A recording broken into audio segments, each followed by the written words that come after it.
Bagi kami ada Jalil. Assalamualaikum. Apa khabar? Hai. Terlebih dahulu terima kasih kepada sahabat saya Tuan Hafiz Muridan. Dia kalau sebut nama saya tu macam rasa macam wrestling juga rasa bagi nama tu.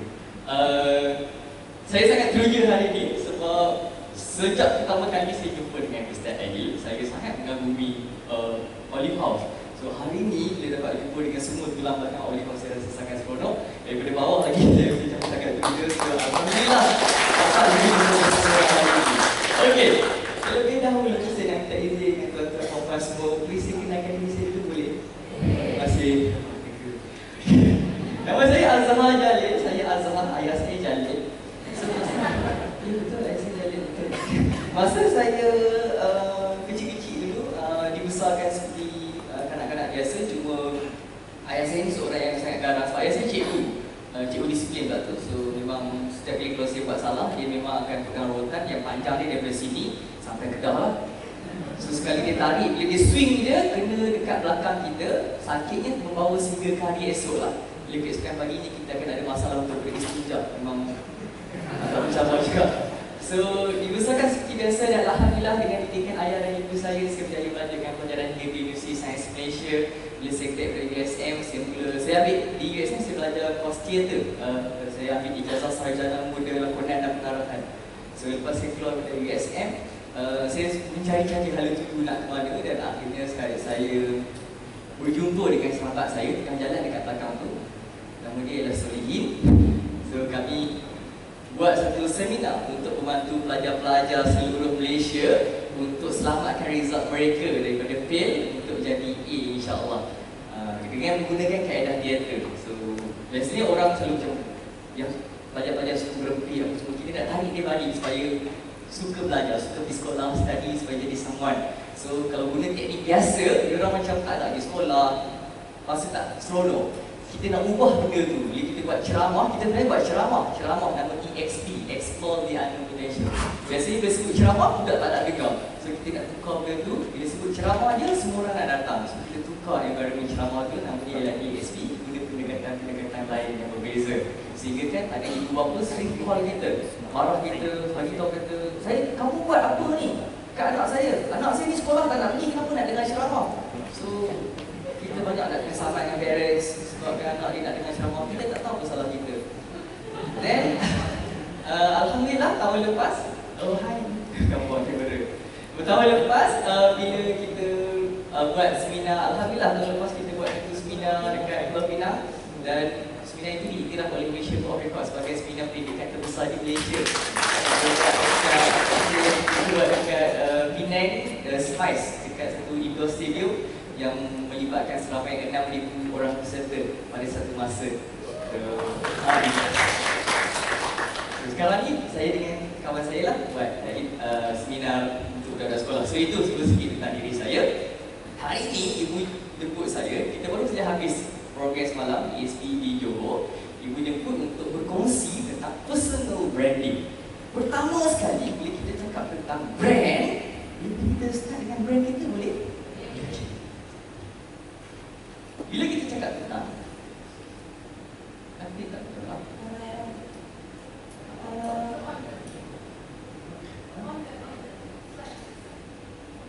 Saya tak betul teknologi. Bukan salah saya kan? Allah masih tapi berkuat saya. The brand of you. Kita nak cakap pasal branding hari ini. Satu topik yang saya rasa sangat seronok, sangat best sebab kita cakap tentang diri kita. Alright. So, kita ni brand kita. Kita nak tahu apa orang lihat tentang diri kita. Apa pandangan orang terhadap diri kita. Sebelum kita bercakap tentang personal branding, brand diri kita, pertama sekali kita kena faham apakah itu brand. Ada banyak elemen yang boleh tentukan brand sesuatu servis, sesuatu produk dan sebagainya. Antara ialah design, name, sound, reputation, emotion, juga tone, nada.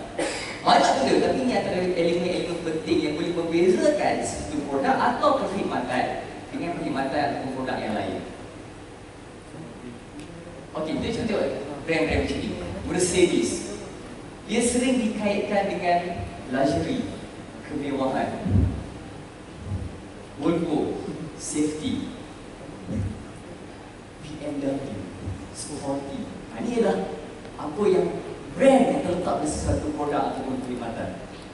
Bila kita tengok semua benda ni, beza antara brand dengan label ialah kalau label, apa yang kita letakkan sifat ataupun ciri-ciri terhadap brand, terhadap barang kita.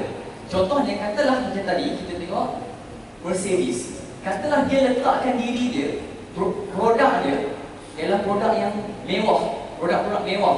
Itu label, kita bagi tahu produk aku mewah. Brand ialah apa yang orang lain fikir, persepsi orang lain terhadap brand kita, terhadap produk kita. Itu brand. Beza antara label dan juga brand. Kita tengok produk-produk lain. Contohnya macam ni, G-Shock.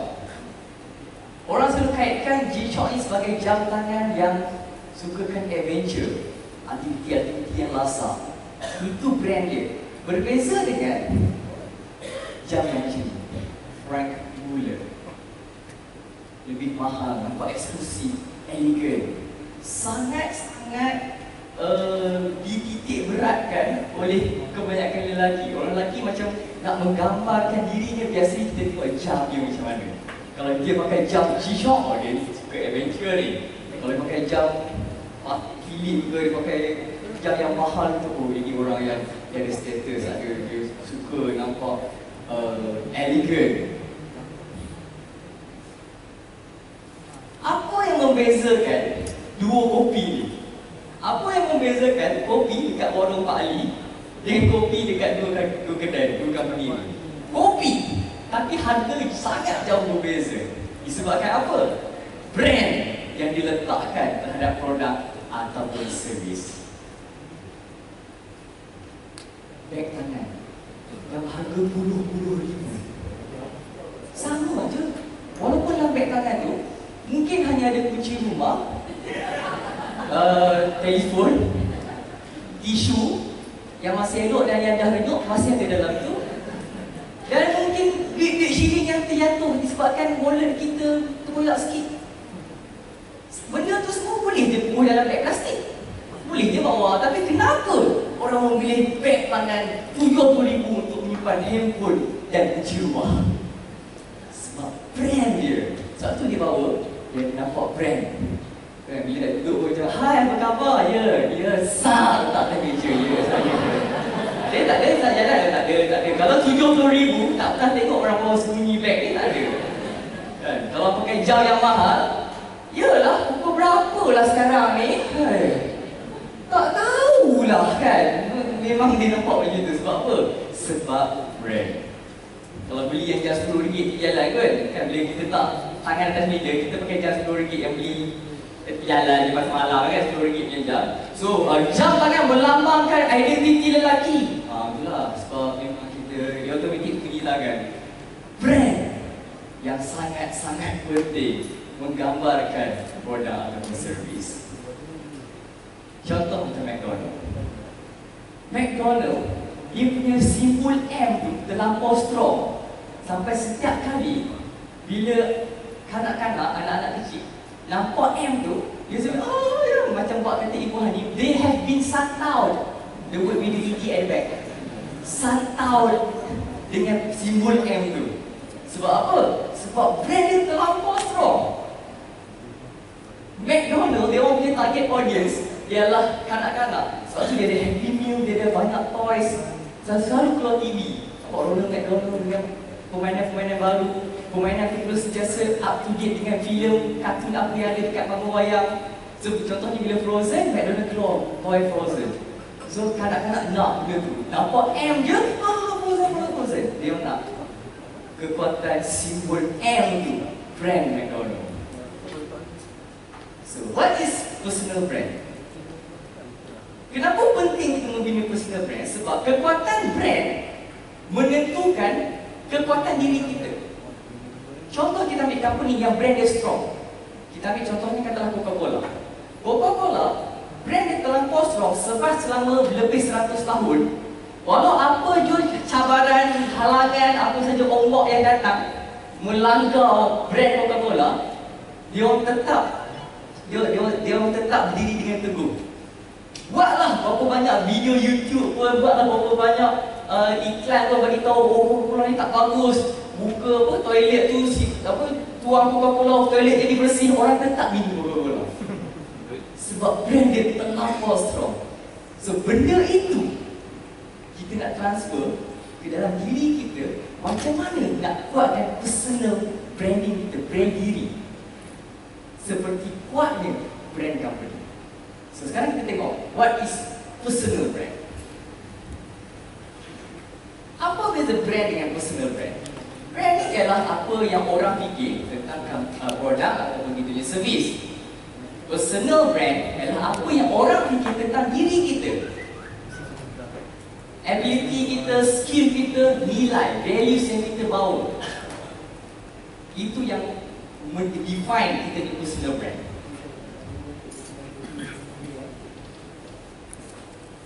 Three steps, tiga kaedah untuk, tiga cara, langkah untuk membina personal brand. Yang pertama ialah untuk ada satu personal brand yang strong. Pertama sekali, kita kena tentukan brand apa yang kita nak bawa, individu. Contoh macam ni. Katalah kita ambil macam, okey, kita ambil Ibu Hanim, contoh. Okey, Ibu Hanim. Ibu Hanim, define Ibu Hanim punya brand ialah sebagai ibu. Bersifat motherly, dia bersifat sangat penyayang. Dan juga, dia bukan tipikal ibu. Bila orang sebut ibu je, mungkin orang akan bayangkan macam nenek tu jalan masuk pakai tongkat apa, tak.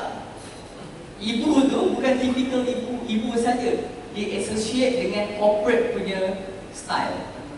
Walaupun Ibu Hanim tapi very corporate. Tak nampak ibu langsung.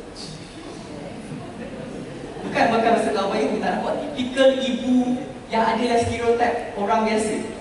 Kan? Kalau selalu ibu macam datang bawa beg plastik letak dulu, dia pelikat, tak ada. Dia memang associate dengan corporate punya level. So itu adalah branding Blue Ocean. Kalau branding Red Ocean, bawa branding ibu sebagai seorang ibu, Red Ocean. Branding corporate, Red Ocean. Tapi bila dia combine dua benda ni together, ibu dalam bentuk yang corporate, dia nampak dia mula jadi Blue Ocean. Orang tak boleh, dia macam orang satu ni baru bila duduk dalam meeting, hai, boleh ibu mula? Ayah aku kahwin lain tu. Lain, orang tak boleh terima benda tu. So ini Blue Ocean, satu branding, new branding yang fresh yang ibu bawa dalam dunia corporate. So itu adalah apa yang ibu letak. Ibu define diri dia. Belum jadi brand, itu baru label. Apa itu brand? Bila orang sekeliling setuju, itu ibu. Itu dunia corporate. Ibu dalam dunia corporate. Bila persepsi orang sekeliling sokong, betul lah, itu memang gaya ibu, baru jadi brand. Kalau kita yang decide, belum brand. Itu label yang kita letak dekat diri kita. Boleh tuan-tuan perempuan? Nombor dua, communicate your brand. Kalau kita tak sampaikan apa nilai-nilai, shared values yang kita nak, value yang kita bawa dalam diri kita kepada orang lain, orang tak faham, orang tak tahu. Orang tak tahu pun kata, oh dia ni sebenarnya ibu, dia sebenarnya ibu dalam dunia corporate. Kalau dia tak communicate, bagi tahu orang lain, orang tak tahu, dan orang susah nak letak brand kat atas diri dia. Step yang kedua adalah communicate your brand. Dan yang ketiga, jangan rosakkan brand. Bayangkan kalau ibu naik stage, mulakan percakapan dengan, hari ni gua ada betul-betul nak share dengan ni. Sebab lu, macam tak tahu nak tanya betul. Jangan rosakkan. Saya kejap lagi saya akan pergi dengan lebih detail. Alright, okay. Step 1, define your personal brand. Masa kita kecil-kecil dulu, kita selalu dengar orang cakap, kata, kau jangan dengar lah apa CPR tu cakap kat kau. Biar dia tak kata apa pun, dia dengar sikap orang lain cakap. Sebenarnya kita kena dengar orang cakap apa pasal diri kita. Sebab itu brand kita. Kita kata aku ni baik. Orang lain pandang kau baik tak? Apa persepsi orang terhadap kita ialah cara kita nak audit diri kita, brand kita. Betul ke kita ni baik? So macam mana nak tahu? Tengok apa orang lain cakap pasal kita. Right? I don't think so, right? Who are you? Sekarang kita nak tengok, kita nak define kita punya brand. Step yang pertama, tanya dekat orang sebelah kita, apa yang dia rasa tentang kita. Kita tanya sekarang, kita tanya, kau cuba tak bagi tahu aku ni orang yang macam mana? Kau ni selekeh. Apa? Cuba tanya. Sebab kita tak pernah tanya kan? Cuba ambil dia, kita tanya. Cuba. Okay.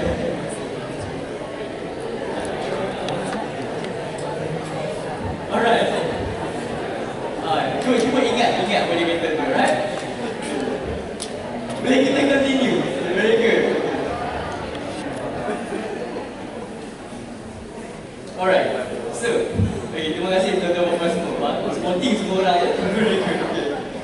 Tiba-tiba keluar semua sejujur-jujur. Aku ni sebenarnya busuk, tapi aku takut nak cakap. Sekarang dia keluar ni cakap lah. Mandi gerak sikit ya. Tiba-tiba jujur semua. Alright, okay. Apa yang kawan kita bagi tahu melambangkan apa yang orang lain nampak dekat kita. Sebab kalau kita tanya strangers, kadang-kadang dia beri komen yang nak menjaga hati. Seelok-eloknya kita tanya orang yang memang dia boleh jujur dengan kita. Kau rasa ni orang yang macam mana Ni cepat gigil lah. Kau ni aku rasa selesai kau 3-4 hari tak cancel kau. Dia kena cari orang yang boleh jujur dengan kita. Sebab apa? Sebab kita nak tahu apa orang lain ingat bagi persepsi terhadap kita penting. Sebab kita nak jumpa customer, prospek kita. Kalau kita tak tahu kita sebenarnya memberikan brand yang tak bagus, kita susah untuk bawa brand company, susah untuk buat bisnes. Sebab apa? Kita membawa brand yang tak bagus. So perlu setiap hari audit diri kita ni macam mana supaya ia memudahkan kita membuat perniagaan. Good? So let's define your personal brand. Okay, lepas ni saya akan keluarkan berapa gambar 12 gambar. Dalam sekelip mata tak boleh. Dalam 2 kelip mata, pilih gambar yang paling tuan-tuan perempuan semua tertarik. Dia mesti tunjuk ya, tengok terus fikir gambar tu terus lock. Jangan tukar. Sebab bila kita fikir lama, bila keluar sekali tengok aja kita pilih, itu subconscious mind kita pilih.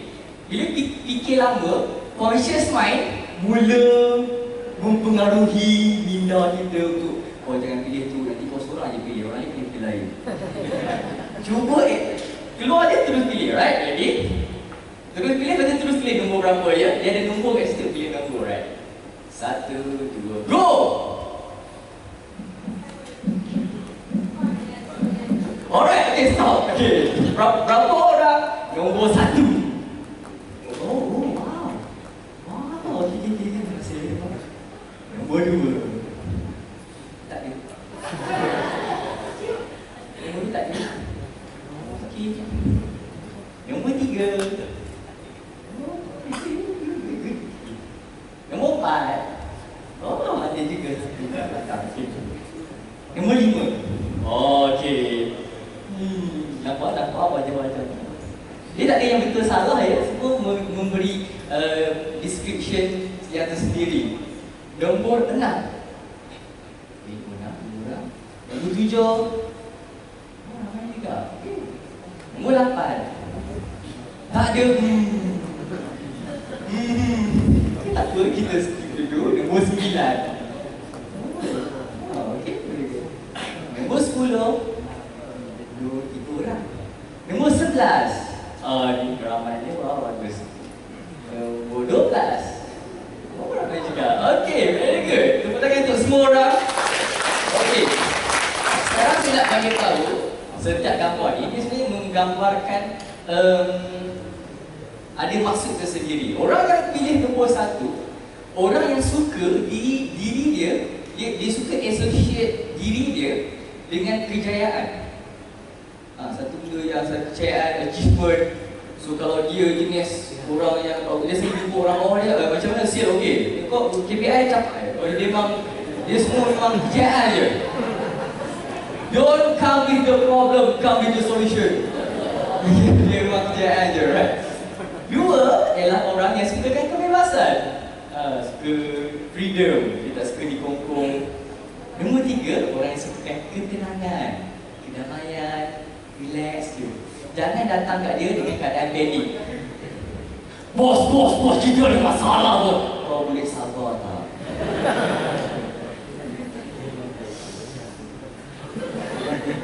Apa masalah? Kita nak jangan biar dia panik. Nombor empat adalah orang yang sukakan kecantikan. Dia suka benda yang indah, benda yang cantik. Nombor lima, orang yang suka protection. Dia suka protect something. Dia macam ni, macam dia suka ada seolah macam pet yang dia suka protect. Dia boleh jadi ada something yang dia suka protect. Dia suka merasakan diri dia protective. Yang keenam, orang yang suka professionalism. Macam mana dia cakap professionalism? Professionalism? Yalah, boleh lah. Tujuh ni orang yang cintakan knowledge, cintakan ilmu. Yang dapat nombor tujuh ni, memang rumah ni ada library. Nombor lapan, ialah orang yang very compliant. Ia orang yang suka arahan, patuh kan. Dan tadi memang tak ada orang kata agak risau di situ.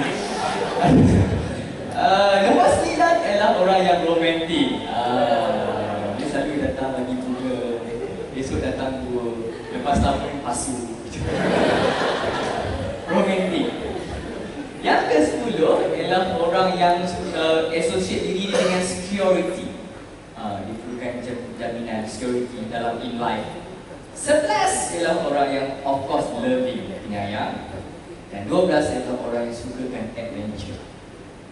Seandainya 12 gambar ini tidak dapat tentukan nilai kita, diri kita, kita punya karakter kita atau benda kita nak bawa, kita nak dokong.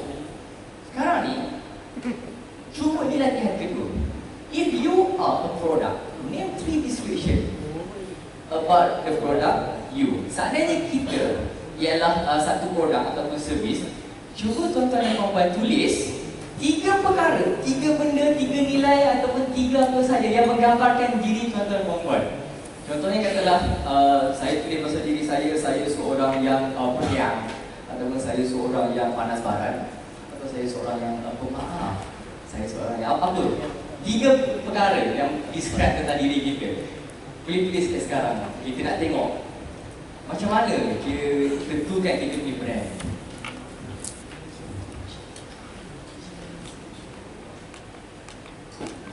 Jangan tiru je.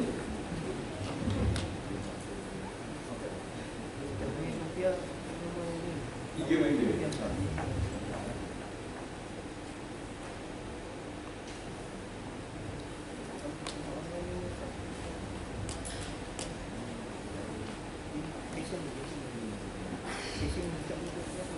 Boleh?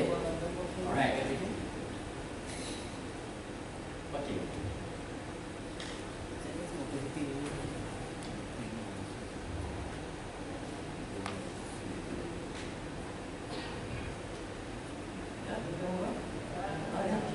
So, 3 benda yang tuan-tuan dan puan-puan tulis tu, itu ialah label kita, bukan brand.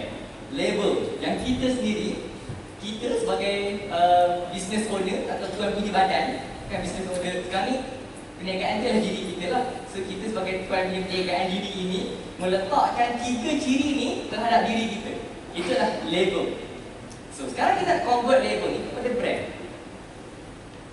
Macam mana nak convertkan label ni kepada brand untuk kita bagi dia personal branding? Your brand is what people say about you when you're in the room. Katalah ada seorang ni, dia kata saya ni sebenarnya sebenarnya saya tak boleh tengok anak-anak tu biar dekat sana. tak boleh tengok anak-anak yang tak dapat pembelaan. Saya sangat penyayang. Saya tak boleh lah kat saya cepat sebab rasa memang sangat penyayang. Tak apalah, saya minta diri dulu sebab saya nak ambil anak saya tuition. So sambung sembang lah. The minute dia keluar je, orang yang kawan-kawan dia dekat meja tadi tu macam, lah, okey, tak apalah, nanti kita jumpa lagi ya. Okey, bye-bye ibu yang penyayang, bye. Tak penyayang pun. Bila kita tak ada dalam bilik tu masa perbincangan tu, apa yang orang fikir tentang kita? Kalau kita ada kat situ, setiap benda yang keluar mungkin dia just nak puji kita, atau nak jaga hati kita, atau nak bodek kita. Tapi bila kita tak ada, itu sebenarnya persepsi orang yang sebenar terhadap diri kita. So itu ialah kita punya brand. Yang tadi kita tulis, itu label. Alright. Nombor 2, bila kita dah pilih, tadi tuan-tuan perempuan semua dah tulis 3 ciri itu, itu adalah label yang kita letak. Sekarang kita nak orang lain fikirkan benda yang sama. So, kita kena communicate benda yang kita tulis ni, supaya orang lain nampak, betul lah, dia ni memang seorang yang pemaaf. Macam mana kita nak communicate?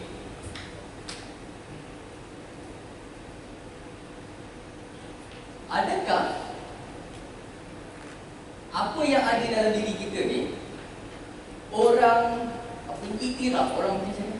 Bila kita bangun, kita kata kita ni something, saya seorang yang sangat bersemangat. Adakah orang yang setuju bahawa kita ni seorang yang bersemangat? Sekarang ni ada 5 benda macam mana nak communicate kita punya label supaya orang convert dia menjadi brand. Yang pertama ialah sound, bunyi. Macam mana kita cakap, macam mana kita berkomunikasi dengan orang lain. Kita pergi satu persatu. Kita ambil sound dulu, bunyi. Bila kita cakap tentang cara kita bercakap, seandainya kita adalah seorang yang kita letak diri kita, saya ni seorang yang lemah lembut, saya ni seorang yang sopan santun, saya seorang yang berbudi bahasa. Tapi bila kita pergi makan dekat kedai, kita panggil waiter, dia semua macam mana suara tu? Sebab dia terlampau kuat, pergi sana kena dinding dan pantul balik. So semua orang tengok sebelah sana, padahal dia dekat sebelah sini. Dia memang kontradik dengan apa dia sifat lembut, sopan santun tu memang tak kena. So sifat yang kita letak sebagai label, mestilah kita communicate dengan itu juga, dengan betul supaya dia jadi brand. Orang tengok, dia lemah lembut dan sopan santun. Itu sound. Yang kedua, look, cara penampilan kita. Orang melihat kita 3 saat pertama, terus dia decide, terus dia judge kita. Dia ni orang yang macam mana? 3 saat yang pertama. Tak kisahlah walau kita buat kempen sebesar mana pun mengatakan bahawa don't judge the book by its cover. Unfortunately, people do judge the book by its cover. Tak kisahlah macam mana pun. Manusia dia memang, sebab manusia dia ada satu sifat untuk kenal orang sebelum dia engage dengan orang tu. Bila dia jumpa je orang tu, dia nak tengok dia ni macam mana Pernah tak lain dia tuan-tuan dan perempuan kenal orang yang macam kita cakap dekat dia, atau orang cakap dekat dia, Puan, masa mula-mula saya tengok Puan, saya ingat Puan ni sombong. Tapi bila jumpa cakap Puan dia baik, Puan ni saya minta maaf lah, ada sifat buruk dekat Puan dulu. Pernah ada rasanya tu kan? Sebab dia rasa dia baik. Itu label dia, saya seorang yang baik. Tapi brand yang orang letak kat dia sombong. Look, penampilan kita. Kalau macam kata ada kita ni pun, abang, dulu masa sebelum beli abang, saya memang takut dia tak jumpa dengan abang. Abang memang, saya ingat abang ni memang garang lah abang. Memang decide tadu, macam Wonder Coffee tu. Apa lah nak jumpa abang, tapi rupa-rupanya baik. So, look, does it represent our brand? Penampilan, okay? Seterusnya, the power of first impression. 3 saat yang pertama. Good posture. Cara kita berdiri, cara kita berjalan. Kena gambarkan brand yang kita nak orang lain letak kepada diri kita. Kalau kita letak diri kita sebagai fun and energetic, kita tak boleh jalan dari sini nak naik tangga pun 14 hari. Bila kau nak sampai, jangan slow. Tak kena dia contradict. Good close, open all doors. Memang tak tahu nak kata macam mana. Memang penampilan tu sangat-sangat penting. Right? Seterusnya ialah thoughts. Macam mana nak nilai apa yang ada dalam kepala otak kita, dalam fikiran kita ni? Senang aja. Benda ni boleh nampak daripada wajah kita. Sebab muka kita ada micro expression yang sangat detail, yang kecil sangat dia punya otak-otak kat muka kita ni, yang bila orang tengok, orang boleh rasa apa emosi dia. Pernah tak bila macam kita duduk kat office kadang-kadang kan, kawan datang, kau kenapa? Kau tak sihat Orang boleh rasa macam, alah, aku rasa tak sedap badan. Orang nampak micro expression dekat muka wajah kita. Itu yang pertama. Yang keduanya ialah macam mana kita punya social media, online kita Facebook kita, Twitter kita, Instagram kita, macam mana dia memberi gambaran tentang diri kita. Dekat luar nampak dia ni baiknya, suka macam macam nak cakap pun dia ni boleh cakap ke, jarang dengar. Buka Facebook dia, seminit 14 post.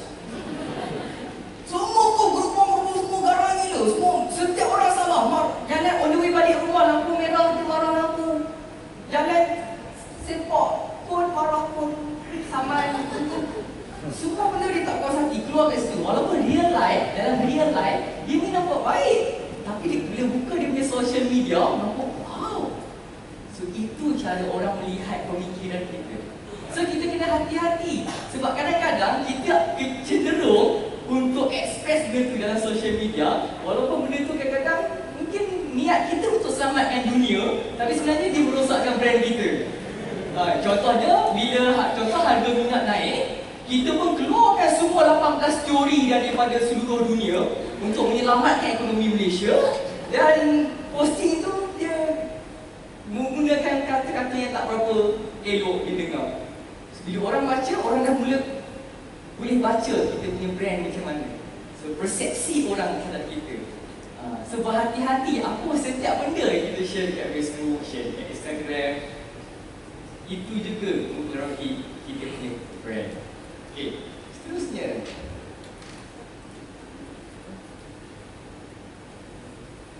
actions ataupun aksi, tindakan kita.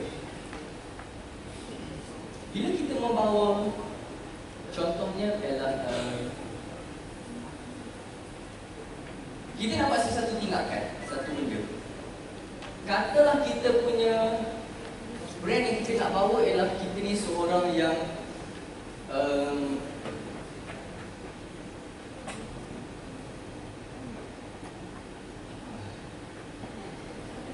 tiba-tiba brand. Tadi ada kenapa hilang? Jangan banyak sangat bagi. Katalah kita nak bawa brand kita sebagai orang yang suka membantu orang lain.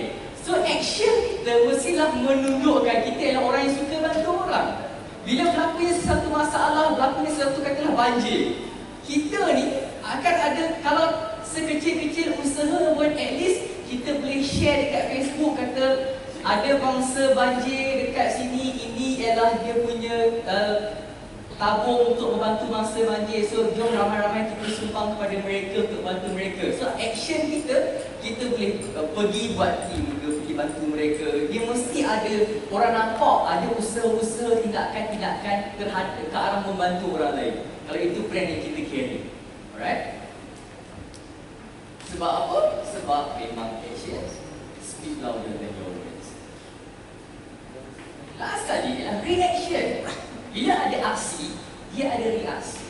Kita ambil satu contoh. Ibu hadir dengan ibu hadir lagi. Tak maaf ibu yang minta banyak contoh ibu. Ustaz, kau tak ada.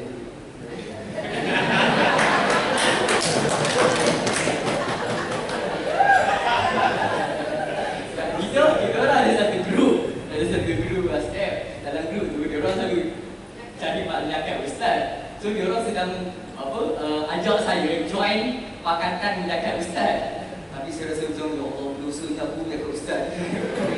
Sebab saya dulu kat sekolah saya, warden audience saya ustaz. So saya rasa bila kalau kutuk ustaz ni macam kau ni ahli neraka kau. So punya anak suka reaction. Tapi jadi contoh kita Ibu Hani. Ibu Hani membawa brand sebagai ibu dalam dunia korporat. Ibu. So bila ibu jumpa dengan orang pun dia cakapkan, "Hi Hani, how are you today?" Cakap lemah lembut kan. Katalah ibu pergi makan dekat satu restoran. Lepas tu ada budak-budak main kejar-kejar, bising. Oh, dan ibu rasa macam terganggu. Dia kata, "Ai, bising lah budak-budak ni." Terus hilang dia punya nilai keibuan ni. Reaksi ialah kita punya tindak balas terhadap aksi. Tadi aksi ialah apa yang kita buat. Reaksi ialah aksi balas terhadap aksi lain yang datang kat kita. Contoh, kita bawa kereta, kata orang langgar daripada belakang, geram, kita keluar, apa first word yang keluar dari mulut kita? Kurang hajar! Apa benda yang keluar? Keluar, sedih lah, tadi pendek, sedih. Ya, so, macam mana ya? Isu lain ada kan? Alright, ya, tak boleh, tak. Kita boleh settle kat bengkel apa, kita dengan isu lain, tak ada masalah. Tak apa, dia tak boleh lah, jumpa kat bengkel dia. Nampak, dia nak ambil nombor saya, tak boleh bayar. Saya tak mahu lah. Apa yang kita cakap bila berlaku situasi macam tu, alright? Walaupun kadang-kadang aksi yang datang dekat kita tu memang dia menyakitkan hati kita. Kadang dia mengganggu perasaan kita. Bila kita tengah sedih, kawan datang mempermainkan kita. Kan, contoh kata kita ni, orang kan selalu bergurau dengan kita. Katalah macam saya dekat sekolah dulu, orang selalu panggil saya ni budak pendek.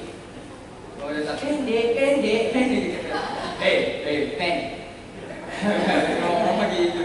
So kita boleh terima orang bergurau kita. Tapi kadang-kadang bila kita sedang bersedih dan orang datang nak bergurau, kadang-kadang kita tak boleh terima. Pen! Apa khabar Pen? Pen maju, pen maju. Kita pun macam kok. Walau macam mana sedih kita, macam mana berduka kita, macam mana marahnya kita, setiap aksi yang datang approach kita, reaksi kita mestilah tidak merosakkan brand. Sebab untuk membina brand ambil jangka masa yang sangat lama. Satu reaksi salah aja, that's it, berkecailah brand tu. Walaupun kita cuba cover balik lepas tu, dia dah tak sama macam brand yang mula-mula kita buat. So reaksi kita sangat penting. Right? So, step yang ketiga, jangan jahanamkan kita punya brand. Ada satu cerita saya nak kongsikan dengan tuan-tuan komputer. Boleh saya kongsi cerita boleh?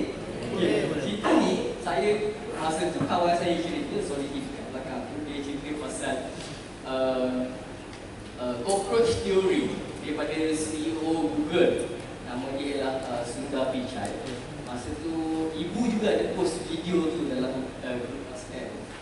Sundar Pichai kata, dalam satu restoran ni, semua orang tengah makan. Sangat tenang, sangat macam best di restoran tu. Ada music background, classical music, a very cozy restaurant. Orang semua duduk, makan yang jenis potong sikit daging, makan sikit, dah tisu. Potong sikit makan, dah tisu. Sangat tenang restoran tu. Tiba-tiba datang si ekor lipas.